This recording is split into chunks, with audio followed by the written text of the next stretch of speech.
الحمدللہ رب العالمین الصلاۃ والسلام علی رسول الامین۔ محترم حاضرین، السلام علیکم ورحمۃ اللہ وبرکاتہ۔ اللہ رب العزت قرآن پاک میں فرماتے ہیں، بسم اللہ الرحمن الرحیم، اقرأ بسم ربک الذی خلق، خلق الانسان من علق، اقرأ وربک الاکرم الذی علم بالقلم، علم الانسان ما لم یعلم۔ صدق اللہ العظیم۔ دین اسلام میں علم کی جو اہمیت ہے اس کے تعلق سے آپ لوگ اس سے پہلے مجھے لگتا ہے کہ کئی بار سن چکے ہوں گے، بلکہ آپ تمام لوگ جو ہیں اس سے واقف بھی ہوں گے۔ آپ کے سامنے جن آیات کی تلاوت کی گئی وہ قرآن کریم کی اولین آیات جو نبی صلی اللہ علیہ وسلم پر نازل ہوئی وہ آیات ہیں سورہ علق کی ابتدائی 5 آیات، جس میں اللہ تعالیٰ اپنے نبی صلی اللہ علیہ وسلم سے اور پھر ان کے ذریعے سے ہم تمام سے مخاطب ہو کر اللہ تعالیٰ کہتے ہیں کہ اقرأ بسم ربک الذی خلق، کہ پڑھو اپنے رب کے نام سے جس نے تمہیں پیدا کیا۔ آپ لوگ جانتے ہیں کہ جب یہ آیت نازل ہوئی تھی، جب حضرت جبرائیل علیہ السلام یہ جو آیتیں نبی صلی اللہ علیہ وسلم کے پاس میں جب لے کر آئے تھے اور نبی صلی اللہ علیہ وسلم سے انہوں نے کہا کہ اقرأ پڑھو، تو نبی صلی اللہ علیہ وسلم نے کہا کہ میں پڑھا لکھا نہیں ہوں، میں امی ہوں، یعنی میں یہ کہنا چاہیے کہ الفاظ اور حروف میں پڑھنا نہیں جانتا۔ تو جبرائیل علیہ السلام نے جو ہے بار بار نبی صلی اللہ علیہ وسلم کو بھیجا، اور جو قرآن کی آیتیں جو اللہ تعالیٰ نے نازل کی اس میں یہ پیغام دیا گیا کہ جو علم آپ کو دیا جا رہا ہے وہ حروف تہجی کا محتاج نہیں ہے۔ اس کے لیے جو ہے آپ کو یہ کہنا چاہیے کہ جو لکھے ہوئے الفاظ ہیں وہ پڑھنے آنا ضروری نہیں ہے، بلکہ یہ وہ علم ہے جو آپ کو آپ کے رب کے نام سے عطا کیا جا رہا ہے، جس کو ہم کہتے ہیں الہامی علم، وہ علم جو ڈائریکٹلی خدا کی طرف سے اپنے بندے کو عطا کیا گیا ہے۔ اور پھر آگے کی آیت میں ایک دوسرے علم کی طرف نشاندہی کی گئی ہے۔ اللہ تعالیٰ کہتے ہیں کہ علم بالقلم، کہ تم کو جو ہے اللہ تعالیٰ نے قلم کے ذریعے سے علم سکھایا، اور یہ وہ علم ہے جو اللہ تعالیٰ نے اپنے کرم کے ذریعے سے جو ہے ہمیں عطا کیا ہے۔ یہ وہ علم ہے جو انسان کتابوں سے، افراد سے، مدارس سے، یونیورسٹیز سے اور دیگر تمام ذرائع سے حاصل کرتا ہے، جس کو ایک حساب سے کہنا چاہیے کہ وہ ایک ایکوائرڈ علم ہوتا ہے یا سیکولر علم ہوتا ہے۔ اور اللہ تعالیٰ نے ابتدائی یہ جو آیت قرآن کی نازل ہوئی اس میں یہ پیغام دیا کہ اللہ نے ہم کو یہ دونوں طرح کا علم، اللہ تعالیٰ نے یہ دونوں طرح کے علم سے ہم کو نوازا ہے۔ ایک تو وہ جو الہامی علم ہے جو اللہ تعالیٰ نے اپنی کتاب کے ذریعے سے، اپنے برگزیدہ رسولوں کے ذریعے سے لوگوں تک پہنچایا ہے، جو ڈائریکٹلی آیا ہے، اور دوسرا وہ علم ہے جو انسان دیگر ذرائع سے حاصل کرتا ہے۔ یہ دونوں علوم اللہ تعالیٰ کی ہی دین ہے۔ ایک علم جو ڈائریکٹلی آتا ہے، ایک علم یہ کہنا چاہیے جو انڈائریکٹلی آتا ہے۔ پہلے علم میں کوئی غلطی کا شائبہ نہیں ہے، وہ پرفیکٹ ہے، انفالیبل ہے، اور جو دوسرے ٹائپ کا علم ہے جو وہ بھی اللہ تعالیٰ ہی کی دین ہے، لیکن چونکہ اس کے اندر میں ایک انسانی مداخلت شامل ہے، چونکہ اس کے اندر میں کہیں نہ کہیں انسانی ہاتھ بھی آ جاتا ہے، تو وہ فالیبل ہے، اس میں غلطی کا امکان موجود ہے۔ لیکن یہ دونوں علوم جو ہے ہمارے لیے اہمیت کے حامل ہے اسلام میں، بلکہ یہ کہنا چاہیے کہ انسانی زندگی میں علم کی جو اہمیت ہے وہ نبی صلی اللہ علیہ وسلم سے بھی قبل جو پہلے انسان اس دنیا میں آئے، حضرت آدم علیہ السلام، ان کے واقعے سے بھی ملتا ہے۔ اور وہ یہ کہ جب اللہ تعالیٰ نے حضرت آدم علیہ السلام کو پیدا کیا، جب انسان کی تخلیق کی، تو فرشتوں نے کہا کہ اللہ تعالیٰ سے سوال کیا کہ آپ ایک ایسی مخلوق کیوں بنا رہے ہیں جو گویا کہ زمین میں فساد برپا کرے گی؟ اور اللہ تعالیٰ نے کہا کہ میں جو جانتا ہوں وہ تم نہیں جانتے۔ اور پھر اس کے بعد میں جب اللہ تعالیٰ نے حضرت آدم علیہ السلام کی تخلیق کی اور ان کو جو ہے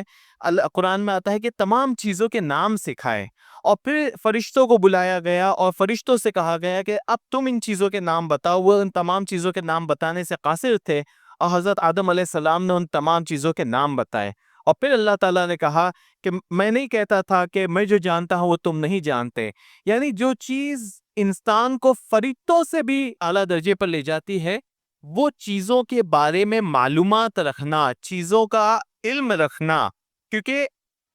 اللہ تعالیٰ نے جب حضرت آدم علیہ السلام کو چیزوں کے نام بتائے تو اس کا مطلب یہ نہیں کہ صرف چیزوں کے نام بتائے، یہ فلاں چیزیں، یہ فلاں چیزیں، بلکہ ان ناموں میں ان چیزوں کی یہ کہنا چاہیے کہ خاصیت اور ان چیزوں کا کام اور وہ چیزوں کے تعلق سے جتنی بھی معلومات تھی وہ تمام چیزیں اس کے اندر میں پوشیدہ تھی. کیونکہ کسی بھی علم میں، کسی بھی ڈسپلن میں دیکھیں گے تو آپ جو بیسک نالج جو ہوتی ہے وہ نومنکلیچر ہوتا ہے، یعنی کسی چیز کا نام جاننا، وہیں سے اس کے علم کی ابتدا ہوتی ہے. آپ دیکھیے کہ پوری انسانی زندگی کا جو آغاز اللہ تعالیٰ نے کیا وہ علم سے کیا، اور ہمارے نبی صلی اللہ علیہ وسلم حضرت محمد مصطفیٰ صلی اللہ علیہ وسلم کو جو نبوت دی گئی اس کا آغاز بھی علم کی اہمیت اور اس کی افادیت سے کیا گیا. اور یہی وجہ ہے کہ آپ دیکھیے کہ ہمیشہ سے اسلام میں، اسلامی تاریخ میں آپ دیکھیں گے کہ علم کو، علم حاصل کرنے کو، علم کی تدریس کو ایک بہت بڑا مقام دیا گیا ہے. اور پوری اسلامی تاریخ میں جتنے بادشاہ ہو گزرے ہوں گے، جتنے خلیفہ ہو گزرے ہوں گے، ان میں سے شاید کچھ ہی لوگوں کے نام ہم کو پتہ ہوں گے، لیکن اسلامی تاریخ میں جو علماء ہو گزرے ہیں، جنہوں نے احادیث کی کتابیں لکھی ہیں، جنہوں نے فقہ کی تدوین کی ہے، جنہوں نے شریعت کی تشریح کی ہے، جنہوں نے قرآن کی تفاسیر لکھی ہے، ایسے تمام علماء کرام کے نام جو ہے بچہ بچہ جانتا ہے. اور اس کی وجہ یہی ہے کہ ایک اسلامی معاشرے میں، ایک اسلامی سوسائٹی میں تمام چیزوں سے زیادہ، پیسے سے زیادہ، رتبے سے زیادہ جس چیز کو اہمیت دی گئی ہے وہ چیز علم ہی ہے. آپ جانتے ہیں کہ اسلامی تاریخ میں مدینہ ہو گیا، بغداد ہو گیا، قاہرہ ہو گیا، یہ جو تمام شہر تھے یہ علم کے مراکز تھے، اور پوری دنیا سے یہاں پر لوگ آ کے علم حاصل کرتے تھے. اور جب میں علم کہتا ہوں تو اس میں دونوں علوم، یعنی الہامی علم بھی اور جو سیکولر علم، ایکوائرڈ علم ہے، دونوں طرح کے علوم جو ہے لوگ یہاں پر آ کر حاصل کرتے تھے. صرف وہ یہاں پر قرآن کے تعلق سے نہیں سیکھتے تھے، یہاں پر صرف وہ حدیث، شریعت اور فقہ کے تعلق سے نہیں سیکھتے تھے، بلکہ باقی تمام جو علوم تھے، جس کے اندر میں میڈیسن ہے، جس کے اندر میں علم کیمیا ہے، جس کے اندر میں فلسفی ہے، یہ تمام وہ علوم تھے جس پہ مسلمانوں کی نہ صرف دسترس تھی، یہ کہنا چاہیے کہ اس پہ ان کی کمانڈ تھی، بلکہ وہ اس میں لیڈر تھے. اور یہی لیڈرشپ کا نتیجہ یہ ہے کہ جب اسلام جو ہے یورپ میں بھی پھیلا، اور جو خاص طور سے اسپین میں ٹولیڈو جیسے جو شہر تھے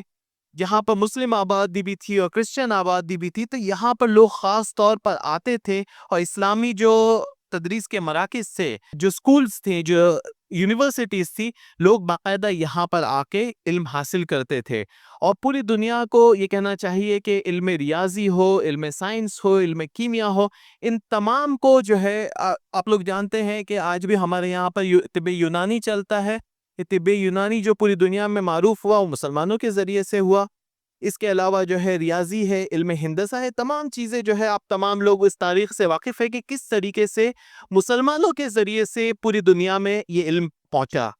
اور اس کی جو ایک واحد وجہ یہ تھی کہ نبی صلی اللہ علیہ وسلم نے اپنے عمل کے ذریعے سے یہ بتایا کہ کتنا اہم یہ کام ہے کہ دین کو سیکھا جائے اور دنیا کو سمجھا جائے، اور پھر جو ہے اس کو دوسروں تک پھیلایا جائے. مسجد نبوی جو نبی صلی اللہ علیہ وسلم کی قائم کردہ مسجد تھی، وہ صرف جو ہے ایک اسلامی مرکز یا دینی مرکز نہیں تھا، بلکہ وہ علم سیکھنے اور سکھانے کا بھی مرکز تھا. اور پھر وہی جو ماڈل، وہی جو نمونہ تھا وہ پوری دنیا کے اندر میں پھیلایا گیا. اور ہمارے اکابرین نے علم کو اتنی اہمیت دی. امام بخاری کا مشہور واقعہ آپ لوگ جانتے ہیں کہ جب وہ ایک مرتبہ سفر کر رہے تھے، ان کے پاس میں اشرفیوں کی ایک تھیلی تھی، ایک کشتی میں وہ سفر کر رہے تھے، اور ایک شخص جو ان کے ساتھ میں بیٹھا تھا، باتوں باتوں میں جب اس کو پتہ چلا کہ امام کے پاس میں اس طریقے سے پیسوں کی، اشرفیوں کی ایک تھیلی ہے، تو اس کے دل میں کھوٹ آ گئی، اور اس نے اچانک شور مشانا شروع کر دیا کہ میرے پاس میں جو ہے اشرفیوں کی ایک تھیلی تھی، اور برابر جس کلر کی تھیلی تھی وہ نشاندہی کر کے بتاتا ہے کہ وہ تھیلی میری کھو گئی ہے. تو جب امام بخاری کو اندازہ ہوتا ہے کہ اب جو ہے سب کی چیکنگ کی جائے گی اور میرے پاس سے وہ تھیلی برآمد ہوگی، اور اس کے نتیجے میں کہیں نہ کہیں یہ جو میرا علمی سفر ہے، یہ جو میری علمی کاوش ہے، وہ داغدار ہو جائے گی، لوگ سوال اٹھائیں گے میرے کاموں پر، جو احادیث جو میں روایت کر رہا ہوں وہ احادیث جو ہے لوگ ان پر سوالیہ نشان کھڑا کریں گے. تو امام بخاری یہ کرتے ہیں کہ اپنے اشرفیوں کی جو تھیلی ہوتی ہے اس کو پانی میں ڈال دیتے ہیں، اور بعد میں جب سب کی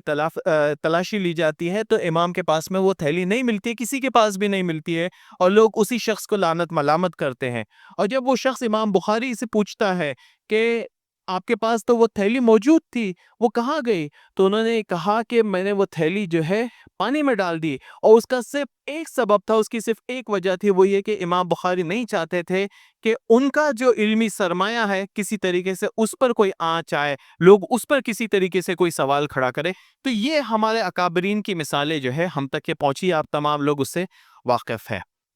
اب سوال اٹھتا یہ ہے کہ ایک ایسی قوم اور ایک ایسی ملت جس کی تاریخ میں، جس کی یہ کہنا چاہیے کہ ورثے میں علم کو اتنی اہمیت حاصل ہے، آج جو ہے ہم علم سے اتنے دور کیوں ہو گئے ہیں؟ اور سوال یہ ہے کہ اگر ہم علم سے دور ہو گئے ہیں تو کس طریقے سے دوبارہ ہم وہ اپنا کھویا ہوا ورثہ حاصل کر سکتے ہیں؟ آپ تمام لوگ مجھ سے کہیں گے کہ ایسی بھی کوئی بات نہیں ہے، ہم لوگ علم سے اتنا بھی کوئی دور نہیں ہوئے ہیں۔ آج ہم دیکھیں گے کہ جتنے بھی بچے ہمارے محلوں میں ہیں وہ سبھی اسکول جاتے ہیں، اچھی اچھی اسکولوں میں جاتے ہیں۔ شاید میری جو جنریشن ہے یا میری جنریشن سے پہلے والی جو جنریشن تھی، اس میں اتنا رجحان نہیں پایا جاتا تھا اسکولوں میں جانے کا یا باقاعدہ تعلیم حاصل کرنے کا۔ اکثر یہ جو ہمارے والد کی جو جنریشن ہے اس میں سے اکثر لوگ جو ہے اسکولز نہیں جا سکے، یا اسکول گئے تو بھی اسکول سے جو ہے اپنی تعلیم مکمل کیے بغیر وہ باہر نکل گئے، معاش کے سلسلے میں، کاروبار کے سلسلے میں، دیگر وجوہات کی بنیاد پر۔ جو ہماری جنریشن تھی، جو میری نسل ہے، وہ کہیں نہ کہیں باقاعدہ اسکولوں میں پڑھی ہے، اور اب جو آنے والی جنریشن ہے نہ صرف وہ اسکول جا رہی ہے بلکہ اچھے سے اچھے اسکولوں میں جا رہی ہے اور اعلیٰ تعلیم بھی حاصل کر رہی ہے، یہ ایٹ لیسٹ اس کا جو ہے وہ منصوبہ رکھتی ہے۔ تو پھر یہ کس طریقے سے کہا جا رہا ہے کہ ہم جو ہے علم سے یا تعلیم سے جو ہے دور ہیں؟ تو اس کی وجہ یہ ہے کہ ہم اسکول جانا یا یونیورسٹیوں میں پڑھنا، اس میں اور علم حاصل کرنے میں جو ہے ہم کو ایک فرق کرنا پڑے گا۔ آپ دیکھیں گے کہ ہمارے بچے جو اسکولوں میں جاتے ہیں یا مکاتب میں جاتے ہیں، وہاں پر وہ اصلاً علم نہیں حاصل کرتے ہیں یا بہت کم حاصل کرتے ہیں، وہاں پر جو ہے وہ معلومات حاصل کرتے ہیں۔ They don't gain knowledge, they gain information۔ اور knowledge اور information میں ایک بنیادی فرق ہے۔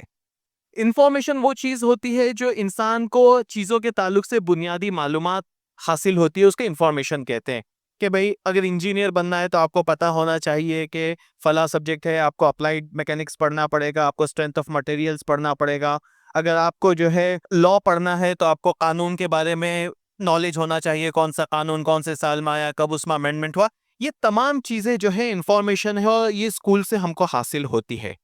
اور ہمارے بچے اکثر جو ہے اسکول سے نہ صرف پاس ہوتے ہیں بلکہ نمایاں نمبرات بھی حاصل کرتے ہیں، لیکن اسکولوں میں اور ایون مکاتب میں جو ان کو علم دیا جاتا ہے، اکثر جو ہے وہ یا تو والدین کے ڈر سے پڑھتے ہیں، یا ٹیچرز کے ڈر سے پڑھتے ہیں، یا پھر ایک پیئر پریشر ہوتا ہے اس کی وجہ سے پڑھتے ہیں، یا ایگزام کے ڈر سے پڑھتے ہیں کہ نہیں میں فیل ہو جاؤں گا یا ہو جاؤں گی، اس کی وجہ سے پڑھتے ہیں۔ اور یہ وہ طریقہ نہیں ہے جس کے ذریعے سے علم حاصل ہو۔ علم وہ چیز ہے جو انسان کو صحیح اور غلط کی تمیز بتاتی کہ کیا اچھا ہے کیا برا ہے۔ علم جو ہے چیزوں کو صحیح طریقے سے دیکھنے اور سمجھنے کا نظریہ ہم کو بتاتا ہے، اور علم جو ہے ہم کو اللہ تعالیٰ کے قریب لے جاتا ہے۔ علم جو ہے ہر چیز پہ سوالیہ نشان کھڑا کرنے کا ایک داعیہ اور ایک جذبہ ہمارے اندر پیدا کرتا ہے۔ جو چیزیں جیسے ہی آ رہی ہے اس کو آنکھ بند کر کے پیسیولی لینے کا نام جو ہے علم نہیں ہے، لیکن بدقسمتی سے ہمارے اسکولوں میں، ہمارے مکاتب میں یہی ہو رہا ہے۔ اب اس کو کیسے درست کیا جائے وہ کوئی اور خطبے کا، کسی اور جو ہے ڈسکشن کا موضوع ہو سکتا ہے۔ آج ہم یہ بات پر گفتگو کرنا چاہتے ہیں کہ ہم اس سچویشن کو کیسے دور کریں۔ یہ جو سچویشن ہے ہم اس کو اپنے لیول پر کس طریقے سے اس کو درست کر سکیں، اور کس طریقے سے ہمارے بچے صرف جو ہے وہ یہ کہتے ہیں نا کہ رٹو طوطے نہ بنے، یا صرف ان کو محض اپنی فیلڈ کی بیسک نالج نہ ہو، بیسک انفارمیشن ان کے پاس نہ ہو، بلکہ وہ علم حاصل کرنے والا بنے۔ اور وہ علم جس نے ہمارے اکابرین کو، جس نے جو ہے ہمارے یہ کہنا چاہیے کہ ماضی میں جو لوگ ہو گزرے ہیں ان کو لیڈرشپ پوزیشن پہ پہنچایا تھا۔ آج بدقسمتی سے ہم دیکھتے ہیں خاص طور سے ہندوستان میں مسلمانوں کی جو حالت ہے، آپ تمام لوگوں اس سے واقف ہے۔ ہم جو ہے لیڈرشپ پوزیشن میں نہیں ہیں، ہم کہیں نہ کہیں فالوورز ہیں، اور اب ہمارا مسئلہ یہ ہے کہ ہر روز جو ہے ہمارا لیڈر چینج ہوتا ہے. اس کی وجہ یہی ہے کہ ہمارے اندر جو ہے خود کی کوئی لیڈرشپ نہیں ہے. تو کس طریقے سے ایک نئی لیڈرشپ والی جنریشن ہم لوگ پیدا کر سکتے ہیں، اس پر ہم کو غور کرنا چاہیے. آپ دیکھیے، علم کے حصول کے 2-3 طریقے ہوتے ہیں. سب سے پہلا طریقہ تو یہ ہے کہ انسان کتابوں کا مطالعہ کرے، کتابوں کو پڑھے، کتابوں کو سمجھے اور اس کے ذریعے سے دنیا کو سمجھے، دنیا میں سوالات کھڑا کر سکے. دوسرا طریقہ یہ ہوتا ہے کہ انسان جو لوگ آلریڈی علم رکھتے ہیں ان کے ساتھ میں اٹھے بیٹھے، ان سے جو ہے گفتگو کرے، ان کے ذریعے سے جاننے کی کوشش کرے. یہ جو ہے علم حاصل کرنے کا دوسرا طریقہ ہوتا ہے. تیسرا طریقہ ہوتا ہے کہ انسان خود جو ہے مناظر قدرت پہ غور و خوض کرے، اس کے آس پاس میں جو کچھ ہو رہا ہے اس کو باریک بینی سے دیکھے، اس کو سمجھے اور اس پر جو ہے سوال نشان کھڑا کرے. اس کے ذریعے سے بھی انسان علم حاصل کرتا ہے. آپ لوگ جو ہے حضرت ابراہیم علیہ السلام کا واقعہ جانتے ہیں کہ جب انہوں نے سورج کو ڈوبتے ہوئے دیکھا تو کہا کہ یہ میرا خدا نہیں ہو سکتا ہے. چاند کو ڈوبتے ہوئے دیکھا تو کہا کہ یہ میرا خدا نہیں ہو سکتا ہے. تو یہ بھی جو ہے علم کا ایک ذریعہ ہے کہ انسان جو ہے مناظر قدرت، نیچر پہ غور و فکر کرے اور اس کے ذریعے سے جو ہے علم حاصل کرے. ہم اس میں سے آج جو ہے صرف ایک چیز پہ فوکس کرنا چاہتے ہیں اور وہ ہے کتابیں، کہ کتابوں سے کس طریقے سے ہم اپنے آپ کو جوڑ سکے اور خاص طور سے اپنی نئی نسل کو جوڑ سکے. اور میں نئی نسل کی بات اس کے لیے کر رہا ہوں کہ کتابوں کی اہمیت تو ہر ایک کے لیے ہے، آپ تمام لوگوں کے لیے بھی ہے، جو بچے ہیں ان کے لیے بھی ہے. لیکن اس کی وجہ یہ ہے کہ جو اچھی عادتیں ہیں وہ آپ بچوں کو بچپن ہی میں ڈال سکتے ہیں، اور بچپن ہی میں جو عادتیں پروان چڑھتی ہے وہ آگے جا کر قائم رہتی ہے. تو اس کا ہرگز یہ مطلب نہیں ہے کہ اگر خدا نخواستہ بچپن سے کسی کو عادت نہیں ہے تو وہ جو ہے اب مطالعہ نہیں کر سکتا ہے، کتابیں نہیں پڑھ سکتا ہے، کتابوں سے دوستی نہیں کر سکتا. اس کا یہ ہرگز مقصد نہیں ہے. لیکن ہم یہ چاہتے ہیں کہ اب ہمارے پاس میں جو اپارچونٹی نئی نسل کی شکل میں موجود ہے، جو لوگ سکول بھی جاتے ہیں، ایٹ لیسٹ پڑھنا لکھنا جانتے ہیں، خواندگی جن کو آتی ہے، کس طریقے سے ہم ان کے اندر میں جو ہے کتابوں سے محبت کا، کتابوں سے رغبت کا جذبہ پیدا کر سکے، اور اس کے سلسلے میں کیا اس کے سٹیپس ہو سکتے ہیں. میرے خیال سے اس پہ ایک ایک کر کے ہم لوگ انشاءاللہ تھوڑی سی گفتگو کرتے ہیں. اب دیکھیے، سب سے زیادہ ضروری یہ ہے کہ جسے میں کہا کہ we have to start very early. بچوں کے اندر مطالعے کا اگر ہم کو شوق پیدا کرنا ہے، اگر ہم چاہتے ہیں کہ ہمارے بچے جو ہے خود سے دلچسپی لے کر کتابیں پڑھیں، تو we have to start very early. یہاں پر میں دیکھ رہا ہوں کہ الگ الگ عمر ایج گروپ سے متعلق جو ہے افراد موجود ہیں. کچھ جو ہے بوڑھے ہیں، کچھ نوجوان ہیں. ہو سکتا ہے آپ میں سے کچھ خود کے بچے ہو، کچھ میں سے آپ کے پوتے پوتیاں ہو، نواسے نواسیاں. ہم تمام لوگوں کی یہ ذمہ داری ہے کہ اگر آپ کے گھر میں چھوٹے بچے ہیں تو بہت ہی کم عمر سے ان کے اندر میں مطالعے کا جذبہ پروان چڑھائیں. اور اس کے لیے آپ کو یہ کرنا ہوگا کہ اگر بچے پڑھنے کی عمر میں نہیں پہنچے ہیں، 2 سال کے ہیں، 3 سال کے ہیں، تو ان کو جو ہے سب سے پہلے ایسی کتابوں سے متعارف کرانا پڑے گا جس کے اندر میں تصاویر ہو، جس کے اندر میں جو ہے اچھی اچھی خوبصورت پکچرز ہو، تاکہ ایٹ لیسٹ کتابوں سے ان کے اندر میں ایک رغبت پیدا ہو. اگر وہ خود سے نہیں پڑھ سکتے تو آپ کو یہ کرنا ہوگا کہ آپ ان کے ساتھ میں بیٹھیں، آپ جو ہے خود ان کو پڑھا کر سنائیں، تاکہ جو ہے ان کے ایٹ لیسٹ کتابوں سے ایک کتابوں کی ہیبٹ ان کے اندر ڈیولپ ہو، اور جب وہ پڑھنے لکھنے کی عمر میں آئے تو پھر جو ہے وہ کتابوں کو پڑھنا شروع کریں. اب اس میں یہ بات سچ ہے کہ کچھ بچوں کے اندر میں وہ نیچرلی ایک جذبہ ہوتا ہے کہ وہ کتابوں سے محبت کرتے ہیں، کتابیں پڑھنا چاہتے ہیں اور پڑھتے ہیں. لیکن کچھ بچے ایسے ہوتے ہیں کہ وہ نیچرلی اتنا کتابوں کی طرف راغب نہیں ہو پاتے ہیں. تو کس طریقے سے یہ جذبہ آپ ان کے اندر میں پیدا کر سکتے ہیں؟ تو آپ کو پہلے پتہ کرنا ہوگا کہ کیوں جو ہے وہ کتابوں کی طرف مائل نہیں ہو رہے ہیں، کیوں جو ہے وہ پڑھنا نہیں چاہ رہے ہیں، کیوں جو ہے ان کو کتابیں بوجھل محسوس ہوتی ہے. اس کی ایک بہت بڑی وجہ آج کی تاریخ میں ہم جانتے ہیں کہ وہ سکرینز ہیں، موبائل ہے، ٹی وی ہے. کیونکہ موبائل نے اور ٹی وی سکرینز نے ان کو جو ہے پیسیولی بیٹھ کر جو چیزیں ان کے سامنے آ رہی ہے بس اس کو کنزیوم کرنے کا عادی بنا دیا ہے. لیکن جب آپ کتاب پڑھتے ہیں تو آپ کو خود کو اپنے دماغ پر زور دینا پڑتا ہے، سوچنا پڑتا ہے، سمجھنا پڑتا ہے. اور وہ چیز کی چونکہ بچوں کو عادت نہیں ہوتی ہے تو اس کی وجہ سے وہ کتابوں سے بہت دور بھاگتے ہیں. تو اس کے لیے سب سے پہلا کام آپ کو یہی کرنا پڑے گا کہ کس طریقے سے ہم ان کا اسکرین ٹائم کم کر سکتے ہیں، نہیں کہ برابر کر سکتے ہیں، تاکہ وہ کتابوں کی طرف مائل ہو۔ یہ دونوں چیزیں بالکل انٹر ڈیپینڈنٹ ہے۔ اگر جو ہے ہم ان کو کتابوں کی طرف مائل کریں گے تو آٹومیٹکلی ان کا اسکرین ٹائم، ٹی وی ٹائم کم ہو جائے گا، اور اگر وہ ٹی وی اور موبائل میں زیادہ ڈوبے ہوئے ہیں اور آپ ان کو سختی سے جو ہے کم کرائیں گے تو پھر وہ انٹرٹینمنٹ کے، خود کو انگیج کرنے کے دوسرے ذرائع دکھیں گے، اور ان میں جو سب سے اچھا ذریعہ ہے وہ کتابیں ان کے سامنے آئے گی۔ پھر اس کے بعد میں آپ کو یہ دیکھنا ہوگا کہ ضروری نہیں کہ ہر بچہ جو ہے وہ موٹی موٹی کتابیں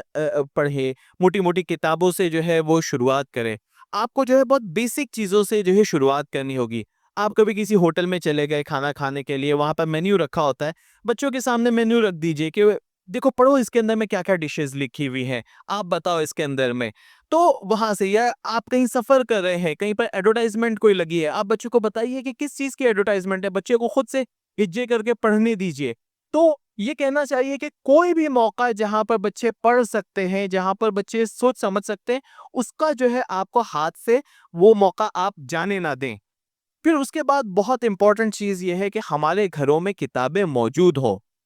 ریسرچ یہ بتاتی ہے کہ جن گھروں میں کتابیں موجود ہوتی ہے، لائبریری ہوتی ہے، وہاں پر بچے جو ہے کتابوں کی طرف ان کا میلان زیادہ ہوتا ہے۔ تو ضروری نہیں کہ آپ کوئی باقاعدہ لائبریری کھڑی کریں۔ ہم جانتے ہیں کہ ہمارے یہاں پر گھروں میں تنگی ہے، کہیں نہ کہیں معاشی مسائل بھی ہے، غربت بھی ہے، اور ایسے میں جو ہے بہت زیادہ کتابیں خریدنا ہم میں سے ہر ایک کے بس کی بات نہیں ہوتی ہے۔ لیکن کم از کم کچھ کتابیں جو ہے ایک چھوٹی سی شیلف ہی کیوں نہ ہو، آپ کے گھر میں پرومیننٹلی لگی ہونی چاہیے۔ ہم دیکھتے ہیں کہ ہمارے یہاں پہ بہت اچھے اچھے عالیشان گھر بن رہے ہیں جہاں پر جو ہے بہت زبردست لاکھوں روپے کا انٹیریئر کیا جاتا ہے، لیکن ایک چیز جو اس کے اندر مسنگ ہوتی ہے وہ وہاں پر کوئی کتب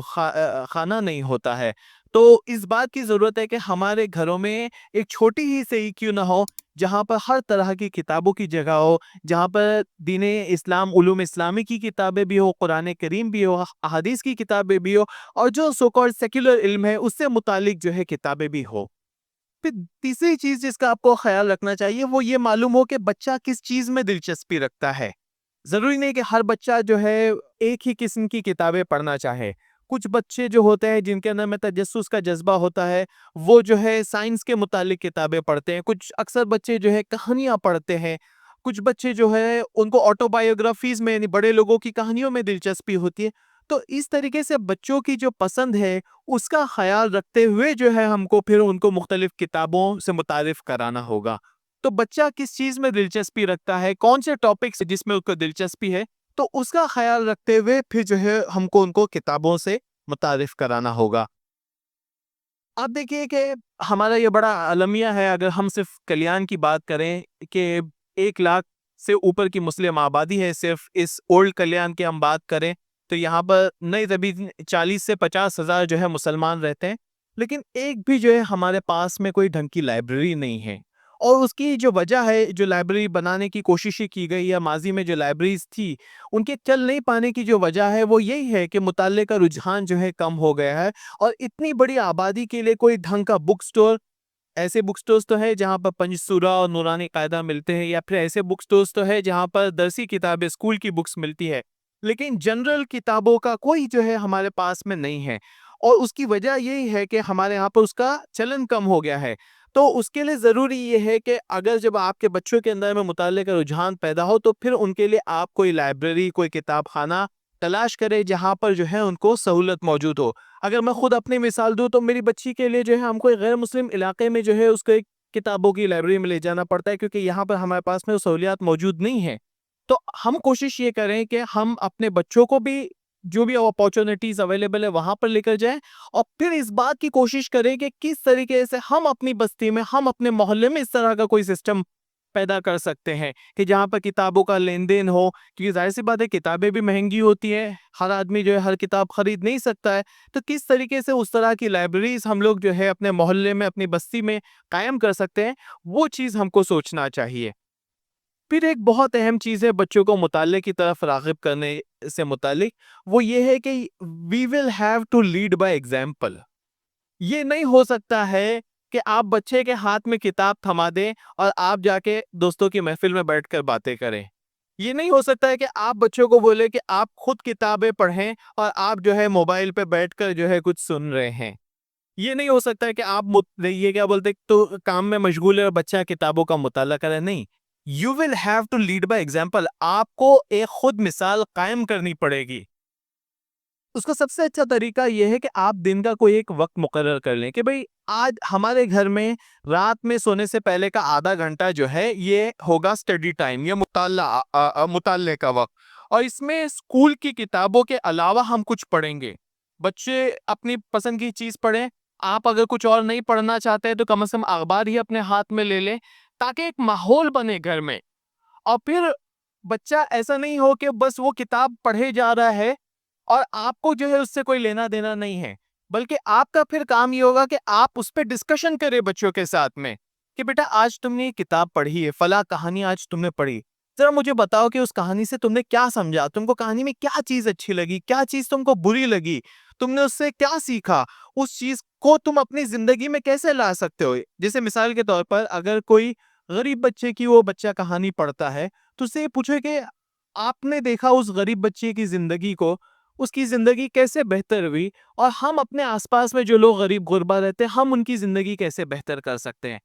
تو آپ کو بچوں کو کتابوں کو اور بچوں کی زندگی کو آپس میں کنیکٹ کرنا ہوگا, ان کو جو ہے ایک تعلق اس کے اندر میں پیدا کرنا ہوگا, جب جا کے کتابوں سے ان کی دلچسپی پیدا ہوگی. اگر کسی وجہ سے آپ کے بچے جو ہے مایوس ہیں, اداس ہے, تو ان کو ایسی کتابیں دینی ہوگی جس سے پڑھ کر جو ہے ان کے اندر میں ایک نیا جذبہ, ایک نئی امنگ, ایک نیا جوش پیدا ہو, جس میں جو ہے ایسے لوگوں کی آٹو بایوگرافیز آپ ان کو پڑھانی ہوگی جنہوں نے اپنی زندگی میں مشکلات کا سامنا کیا اور پھر ان مشکلات کو سامنا کرتے ہوئے انہوں نے کامیابی حاصل کی. تو ایسے لوگوں کی آٹو بایوگرافیز جو ہے آپ کو ان کو دینی ہوگی. تو جب اس طرح سے ایک ماحول پروان چڑھے گا جہاں پر گھر کے اندر میں کتابوں پر چرچا ہو رہی ہے, کتابیں موجود ہیں, لوگ پڑھ رہے ہیں, اس پر ڈسکشن کر رہے ہیں, اس کو اپنی لائف سے کنیکٹ کر رہے ہیں, تو تب جا کر جو ہے ہمارے بچے کیا ہوں گے, کتابوں سے رغبت ان کے اندر میں پیدا ہوگی. محترم حضرات, آپ لوگ جانتے ہیں کہ انفارمیشن ایکسپلوژن کا زمانہ ہے. Mobile, chat G P T, artificial intelligence, یہ کہنا چاہیے کہ مواد کی ہمارے پاس میں کوئی کمی نہیں ہے, لیکن اچھا مواد اور اس اچھے مواد کو کیسے پڑھا جائے, کیسے بڑھتا جائے, اس کی جو ہے آج بھی بہت زیادہ کمی ہے. اور یہ ہماری ذمہ داری ہے کہ یہ جو نئی نسل جو ابھی پروان چڑھ رہی ہے وہ محض فالوورز کی نسل نہ پروان چڑھے, وہ جو ہے لیڈرز کی نسل بڑھے. اور لیڈرز وہی لوگ ہوتے ہیں جو لوگ جو ہے مطالعہ کرتے ہیں, جو دنیا کو کچھ کنٹریبیوٹ کرتے ہیں. اور دنیا کو ہم اس وقت تک کنٹریبیوٹ نہیں کر سکیں گے جب ہم دنیا کو سمجھیں گے نہیں اور دنیا کو سمجھائیں گے نہیں, اور یہ دونوں چیزوں کے لیے مطالعہ بہت زیادہ ضروری ہے. اللہ رب العزت سے دعا ہے کہ اللہ تعالی ہم تمام لوگوں کو کہنے سننے سے زیادہ عمل کرنے کی توفیق عنایت کرے. جزاک اللہ. السلام علیکم و رحمۃ اللہ وبرکاتہ.